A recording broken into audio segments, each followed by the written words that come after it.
India India एक democratic देश है जहां लोग अपने लीडर्स को चुनते हैं। एक ऐसे सिस्टम का हिस्सा है जो उनका भविष्य तय करता है। लेकिन क्या सिर्फ डेमोक्रेसी होने से पॉलिटिक्स साफ और सुधर जाती है? आखिर पावर और पॉलिटिक्स का ये खेल कैसे चलता है? आज हम बात करेंगे इंडिया में पावर और पॉलिटिक्स के dynamics, political structure, power structure, electoral system और गवर्नेंस के बारे में।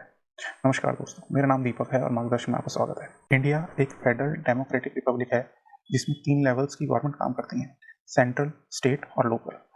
सेंट्रल गवर्नमेंट जिसमें प्रेसिडेंट, प्राइम मिनिस्टर, लोकसभा और राज्यसभा शामिल होते हैं। स्टेट गवर्नमेंट जिसमें चीफ मिनिस्टर, गवर्नर और स्टेट असेंबलीज काम करती हैं। और लोकल गवर्नमेंट यहाँ पे पंचायती राज या म्यूनसिपल कॉर्पोरेशन के अंडर में आती है। भारत के पास 28 राज्य हैं और 8 यूनियन टेरिटरीज हैं। लोकसभा में टोटल 543 सीटें हैं, राज्यसभा में 245 मेंबर होते हैं। हर 5 साल में जनरल इलेक्शन होते हैं। आते हैं 2024 के लोकसभा इलेक्शन के रिजल्ट। बीजेपी, जो कि भारतीय जनता पार्टी, 240 सीटें जीती, जो 2019 की 303 सीट से भी कम है। बीजेपी को सिंगल मेजोरिटी नहीं मिली। कांग्रेस 99 सीटों पर सिमट गई, जो 2019 की 52 सीटों से काफ़ी ज़्यादा है। समाजवादी पार्टी 37 सीटें, टीएमसी 29 सीटें, डीएमके 22 सीटें और एनडीए को टोटल मिलाकर 293 सीटें मिली, जो मेजोरिटी के लिए जरूरी था।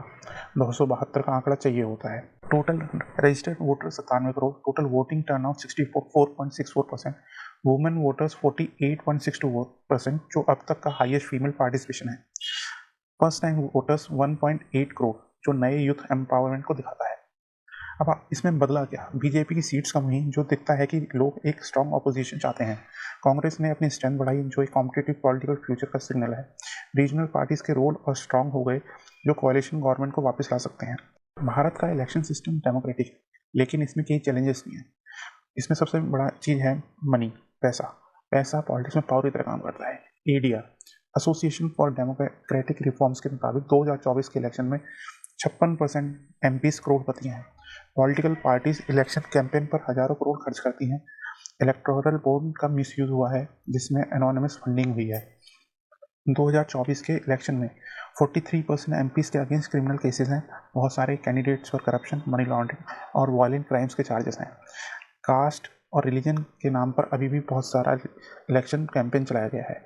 पॉलिटिकल पार्टीज अपने वोटर को बेस बनाने के लिए टारगेट करते हैं, कास्ट के बेस पे या रिलीजियस के बेस पे। भारत की पॉलिटिक्स करप्शन से अभी भी पूरी तरह फ्री नहीं हो पाई है।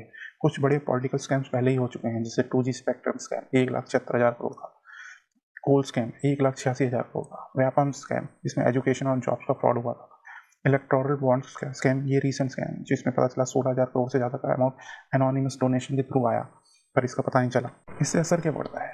इससे पहला, पब्लिक मनी का मिसयूज होता है।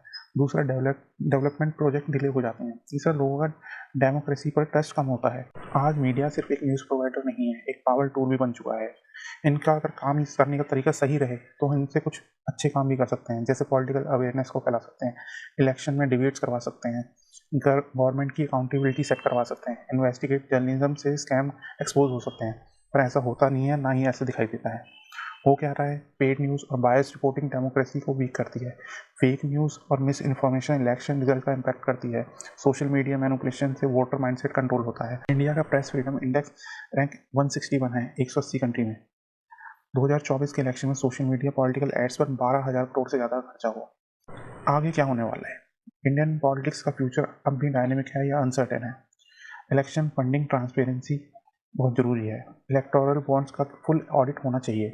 क्राइम रिकॉर्ड वाले कैंडिडेट को डिस्क्वालीफाई करना चाहिए और क्रिमिनल्स के ऊपर केस चलाना चाहिए और उनको पॉलिटिक्स से बाहर करना चाहिए। फास्ट ट्रैक कोर्ट्स करप्शन और पॉलिटिकल केसेस के लिए हैं, इसलिए जुडिशरी रिफॉर्म्स लाने की जरूरत है। और वो बात अलग है, अब तो खुद जुडिशरी कटघरे में खड़ी दिखाई दे रही है। 18 से 25 साल की ग्रुप की वोटिंग परसेंटेज और बढ़ाने की जरूरत है।